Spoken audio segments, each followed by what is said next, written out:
The Syrian army retakes a key town from Islamic State. RT goes to the devastated site. Despite allegations in some of the Western media, the Red Cross says it cannot confirm reports of Russian jets targeting hospitals in Syria. And US Democratic presidential candidate Bernie Sanders talks income inequality and wealth redistribution during a meeting with college students in Virginia.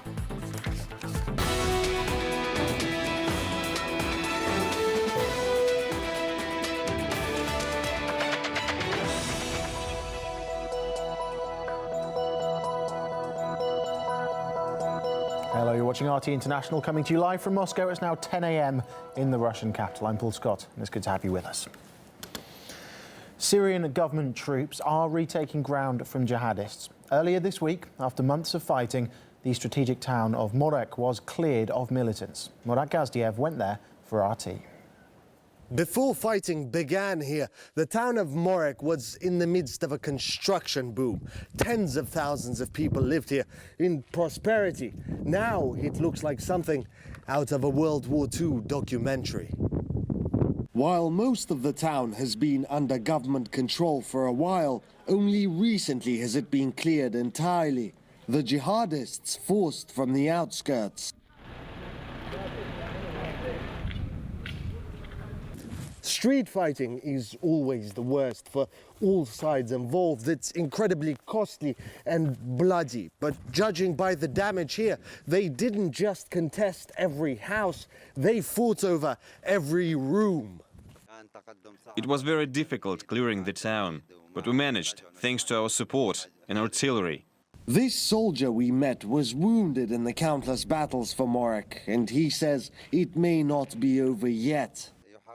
They keep trying and trying to attack the city from different directions. It's very important strategically. In this offensive, the Syrian military is using a tried and proven tactic: shock and awe. Use air power, artillery, tanks to engage and overwhelm the enemy. Unfortunately, the religious fanatics that defended this town, Nusra Front and its allies, were made of sterner stuff, and the ensuing battle certainly took its toll. During our visit, we kept hearing explosions in the distance. A short drive got us to the source. Not far from Morek, this Syrian artillery position is targeting retreating jihadists as well as covering the advance of Syrian troops a mere 10 kilometers from here. It's slow going and punishing at times, but the Syrians say they're just getting started.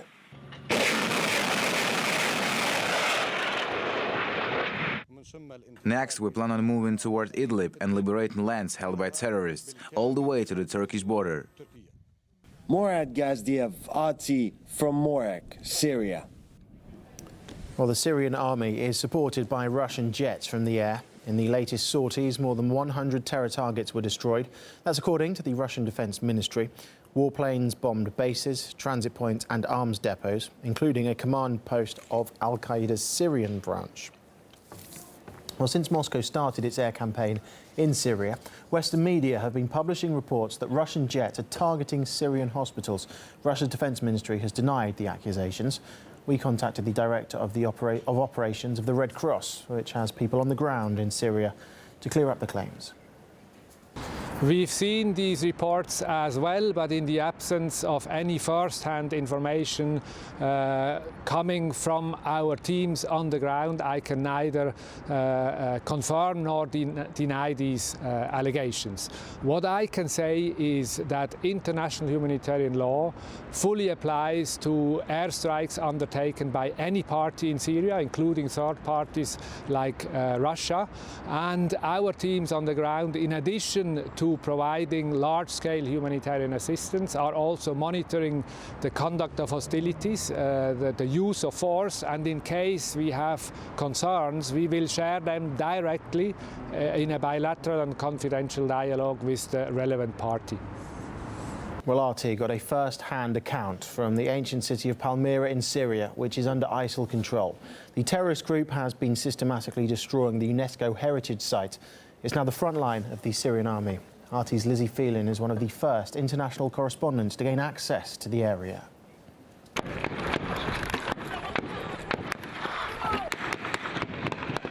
We can see some of the Islamic State fighters on the hill. Just beyond there is that important UNESCO heritage site that has been under the control of the Islamic State since May. And just on Tuesday, they tried out one of their new killing methods when they tied 3 of the prisoners that the army is telling us was 3 Syrian army soldiers to some of the columns that are part of that site, and they blew them up one by one. Lethal stunts like this have become the hallmark of the Islamic State's PR drive to terrorize its opponents. A few days before, the group released a video of their fighters crushing another Syrian soldier's body under the tracks of a tank. The rest of the time, here in Palmyra, their killing tools are sniper fire, artillery and mortars that rain down on the front line, and just meters away from where we were filming.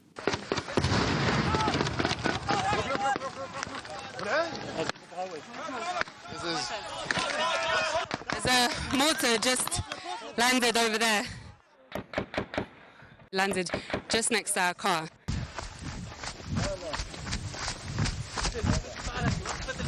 The shrapnel injured one of the Syrian army soldiers who live in makeshift shelters on the front line. For the past 5 months, from these caves, they have denied the terrorists their desired advance towards Homs. The soldiers living here are living in extremely difficult conditions. Not only are they in extreme danger living here in this front line, you can see that they're living in homes carved out of the rock. In desert conditions, it's extremely hot in the day and extremely cold at night. And they stay here for months on end away from their families.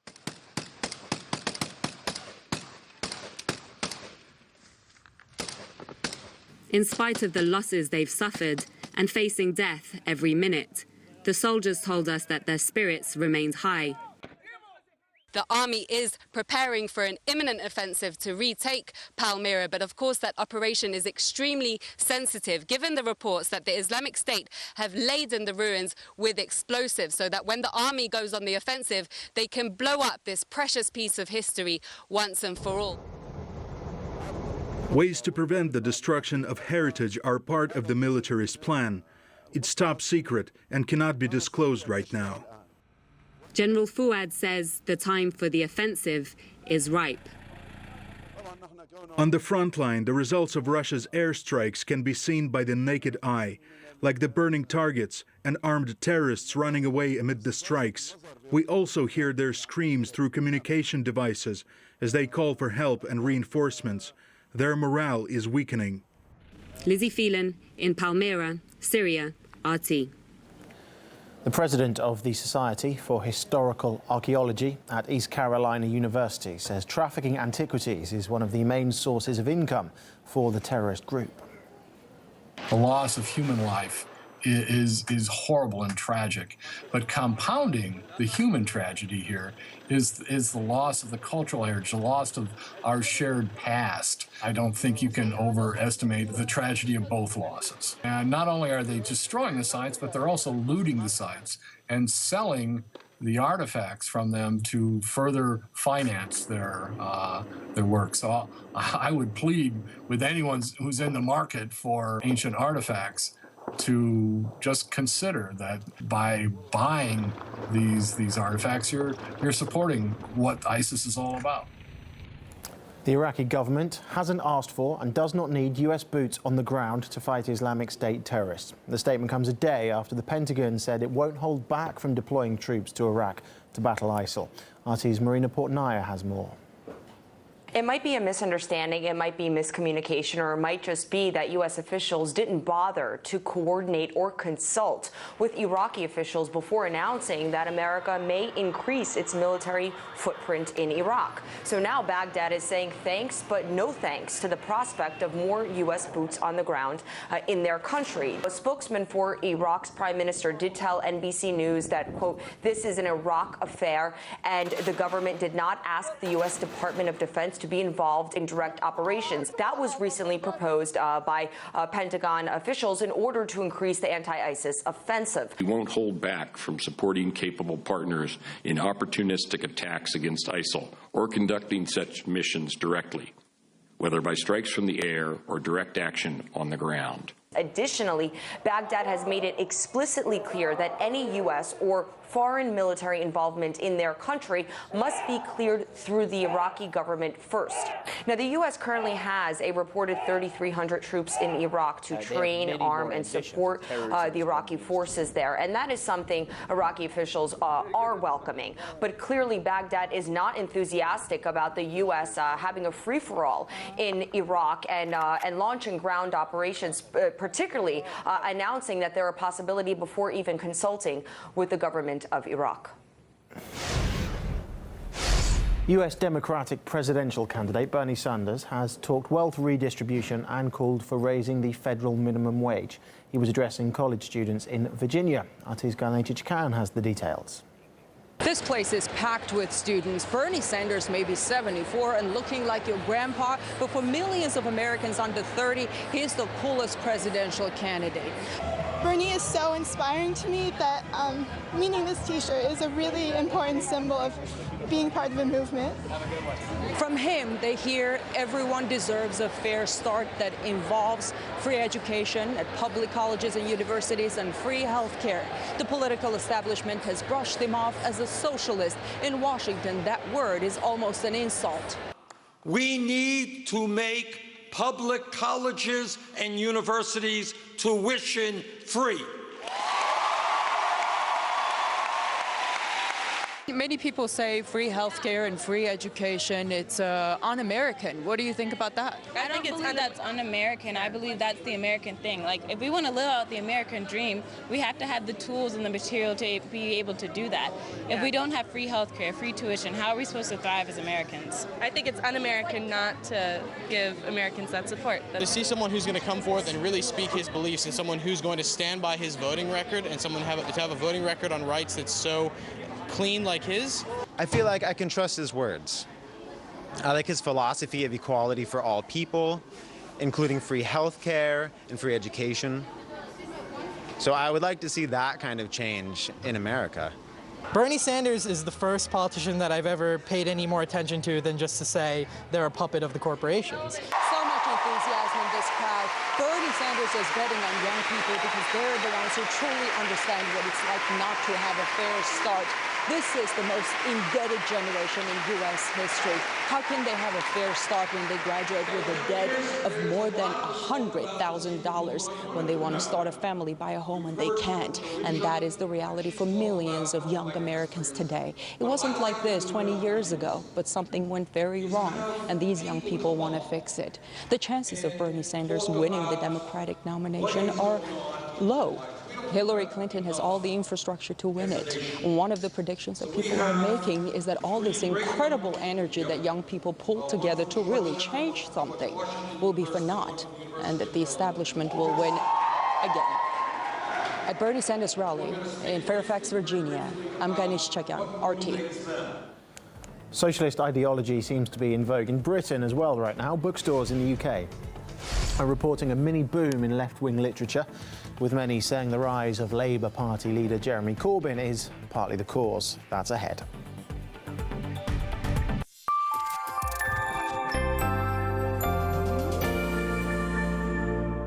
What we've seen is that suspicion in Central Asia about U.S. motives has risen, right? So in some ways, U.S. hard power is still there, and the U.S. managed to secure its strategic objectives of supplying the region for Afghanistan. On the other hand, its soft power has actually diminished, and we know this from some academic surveys and focus groups where U.S. credibility on the so-called values issues isn't the same as it used to be.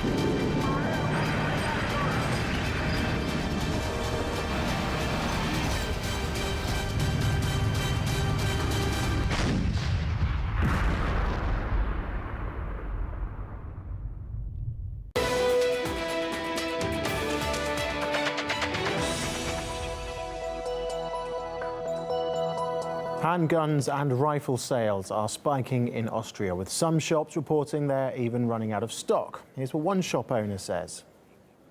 Ja, das kann ich bestätigen, dass in Österreich die Waffen verstärkt nachgefragt werden. Ich habe meine Umsätze im September verdoppelt und im Oktober 15 noch einmal verdoppelt, obwohl der Oktober noch nicht vorbei ist. Die meisten Menschen, die in den letzten Wochen zu mir kommen, um sich beraten zu lassen oder um Waffen zu kaufen, geben als Grund an, ich frage jedes Mal danach, die allgemein vorherrschende spezielle Situation, die wir gerade in Österreich haben.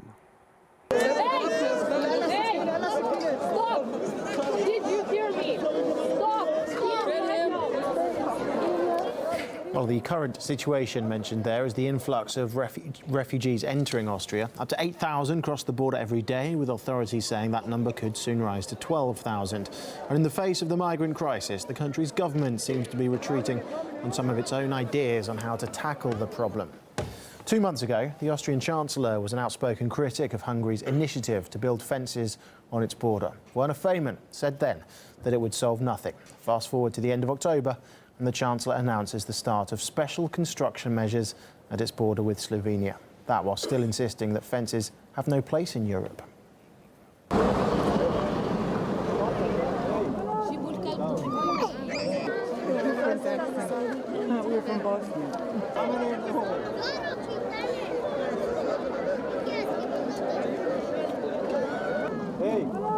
Dabei war das Verhalten Österreichs in den vergangenen Tagen nicht in Ordnung.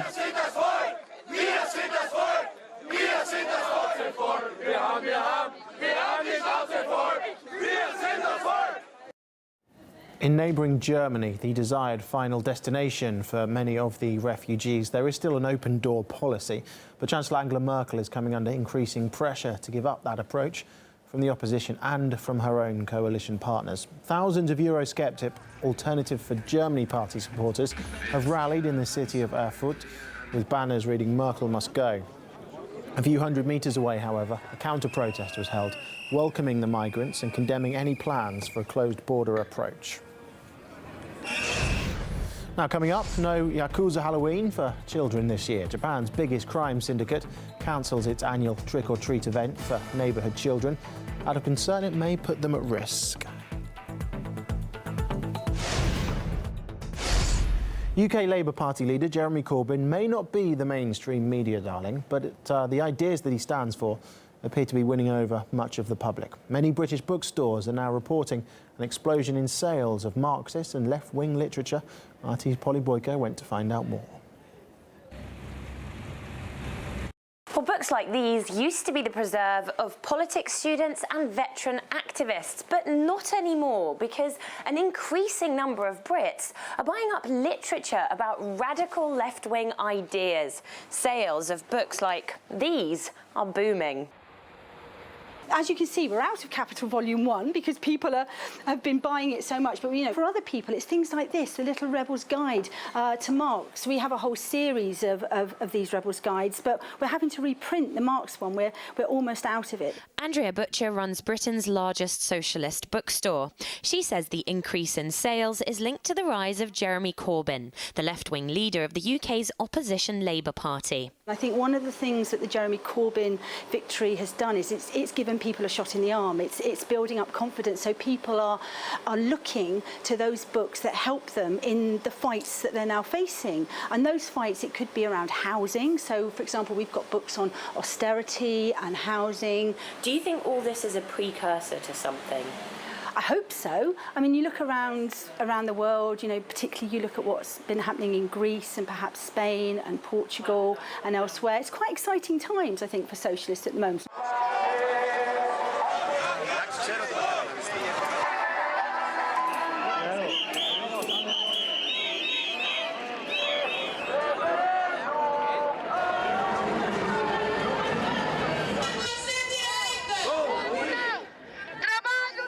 It's not just niche bookstores registering a spike in sales. This store sells a wide variety of books, and its manager says that interest has shifted to the left. Basic things like the Communist Manifesto has been the biggest seller. It's people trying to find out about the history of the labour movement, the trade union movement, and there have been a lot of new books on the NHS. The NHS has been a major issue, and of course anything on austerity. Both bookshops I visit are eagerly awaiting their copy of this, the Corbyn colouring book, which is out next month. It features pictures of the Republican Labour leader drinking tea with the Queen and facing down the Prime Minister in the boxing ring.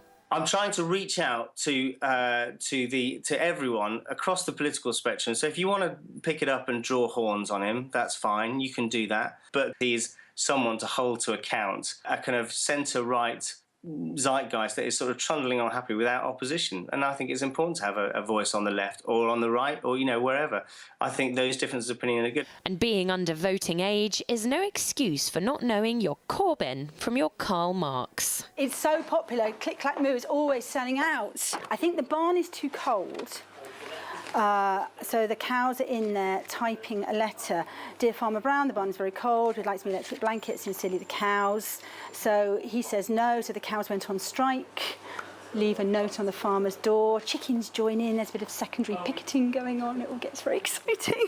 And with so many excited to read about left-wing ideas, this could signal a new chapter in British politics. Polly Boyko, RT, London. Well, the body of a mysterious creature has been found in Paraguay. The corpse of an unidentified figure with human-like hands has been found floating in a stream. Locals believe that the creature is the mythical vampire-like chupacabra. You get the details on our website. And while you're there, the European spacecraft Rosetta has discovered oxygen on its host comet, something that may throw established views on how the solar system was formed out of the window. Japan's largest organised crime group says there will be no Halloween for children this year, breaking with a years-long tradition of letting the youngsters extort the mobsters. For decades, the Yakuza used to distribute candy at their headquarters in Kobe. But this year, the children won't get the chance to ask trick or treat. A sign has been posted announcing they'll not host the annual Halloween bash due to what's been described as various circumstances. Well, it seems the event is the first victim of a possible gang war, as the crime syndicate has recently split into two rival factions. They now fear for the children's safety. That's according to Brett Bull, an expert on organised crime. For few decades, they've hosted a Halloween party to get kids to come, and they get candy, maybe some money, a little bit of money. And yeah, it's a bit of goodwill for a criminal organization. There's actually nothing illegal about being a gangster in Japan. These are just it's almost like they're regular people handing out candy. There is precedent for violence. The Yamaguchi-gumi had a split about 30 years ago, and there was quite a bit of violence. There was more than 20 deaths. This time around, there's been one shooting incident that's been the police have connected to violence. This Halloween event goes, that's what the police were told by insiders with the gang, that they were a bit concerned that something could happen. So they decided that they would just cancel the event for this year. Coming up next, Watching the Hawks tackles the US Republican Party presidential debate. Stay with RT International.